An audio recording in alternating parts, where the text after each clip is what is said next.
What can the Nuggets do in the offseason to get back to the promised land? This is your Denver Sports Daily for May 20th. The biggest stories, the latest news. It's Denver Sports Daily. The Nuggets season came to an upsetting end after another Game 7 loss in the Western Conference semifinals. It's now 2 years in a row that the Nuggets have lost in Game 7 in the second round. Last year, of course, to the Timberwolves after blowing a 20-point lead. And then this year to the OKC Thunder after blowing an 11-point lead. Now, I said yesterday on the rundown that this loss was worse, and it might be.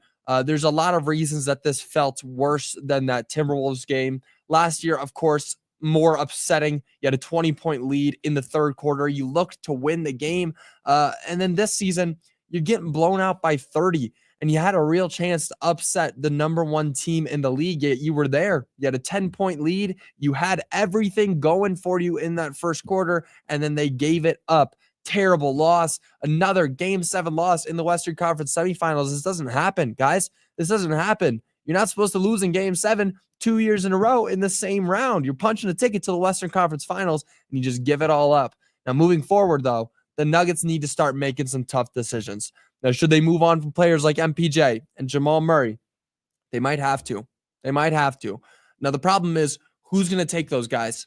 Who's going to take MPJ? Now, Jamal Murray may be easier to swing a team on if you're trying to trade him, but still, those two guys might be gone after this offseason, especially MPJ, and there's more players that may be gone too. Russell Westbrook, there's a large chance that he's not back next season. I don't know if he wants to come back. He does have a player option at the end of this year. It was only a one-year contract the Nuggets signed him on.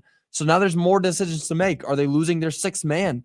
Are they losing two of their five starters? Jamal Murray, who was supposed to be their second best player, MPJ, who's supposed to be the best scoring option. You know, you look at these options that the Nuggets have, there's not many. Now, MPJ is a max contract player again, but he failed to play up to his expectations. And not just once, but multiple times in the playoffs. He only scored over 10 points twice in this 7-game series against the Thunder. And one of those games where he scored over 10 points or 10 points or more was exactly 10 points. Other games he scored in 2 points. 3 points. 2 and 3 points were actual scoring numbers from Michael Porter Jr. in the Western semifinals. That's a max contract player who's being paid to shoot. And then you move on to Jamal Murray and you talk about him. It's clear he is not the Robin that the Nuggets need for Jokic's Batman. He's not. They need to find a true Robin. And going back a couple of years ago, I was a big fan of the idea of trading Jamal Murray for Damian Lillard.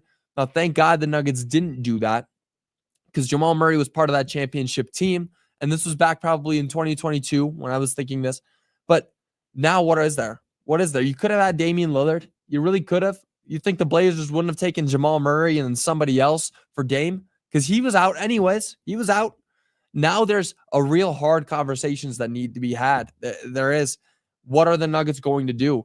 This is going to be an incredibly hard offseason to maneuver for the new GM. They're going to need to hire a new GM. That's first on the list. Then they need to hire a new head coach. That's second. And then they need to maneuver this offseason and see what they can actually get for these players. Can they build a successful roster once again? Now, that brings up the next question. Should David Adelman be the front runner for head coach?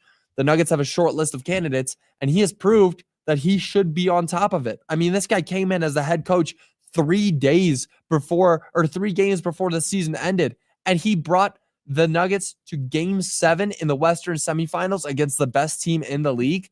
That's proving it. That's proven that you are the best head coach option. You know this team. You got the bloodline. Your dad was a head coach, a great one at that. And now you've taken this team to 2 Game 7s. You won the first one in round 1 against a good Clippers team, and then you brought the best team in the league to Game 7. David Adelman has my vote. Now, if the Nuggets can bring in some big-name players that'll take the load away from Jokic, that's the main thing. Take the load away from Jokic. Don't make him go out there and record 30-point triple-doubles every single night. Make him only have to go out there and record 15 points, 15 rebounds, 10 assists. That's a better triple-double. If other players are leading this team in scoring, I would be happy.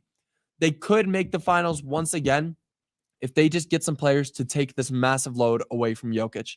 Now, moving on, we'll be seeing a lot of Michael Malone in the future. The Nuggets shocked the world last month, if you remember, when they fired Coach Michael Malone and GM Calvin Booth only 3 games before the playoffs began. But Malone, he is not quite done with the NBA yet. Coach Malone is going back to the Western Conference Finals, but instead of being on the court, he's going to be up in a studio with Stephen A. Smith doing ESPN's NBA Countdown. Now, in a report from the Associated Press, they stated that Malone will work on the NBA Countdown pregame and halftime show that will be on site at all the games in the series, the Western Conference Final Series, that is, joining Malika Andrews, Stephen A. Smith, Bob Myers, Kendrick Perkins, and Shams Charania. Now, Malone will be bringing a special outlook to the panel, providing a point of view that the others don't really have, as he was in the Western Conference Finals just 2 years ago on the court coaching that team. Now, Michael Malone is taking a chair as a commentator, but that's not really what anybody expected from him. I can tell you that that was not on my bingo card.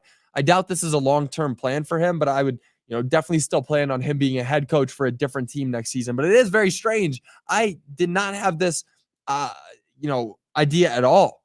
There was no chance that I would have told you that Michael Malone will be taking a chair as a commentator for the Western Conference Finals. I could have seen him honestly brought in on some of these teams already. The Spurs, something like that, stepping in for Coach Popovich, who just stepped down from his head coaching position.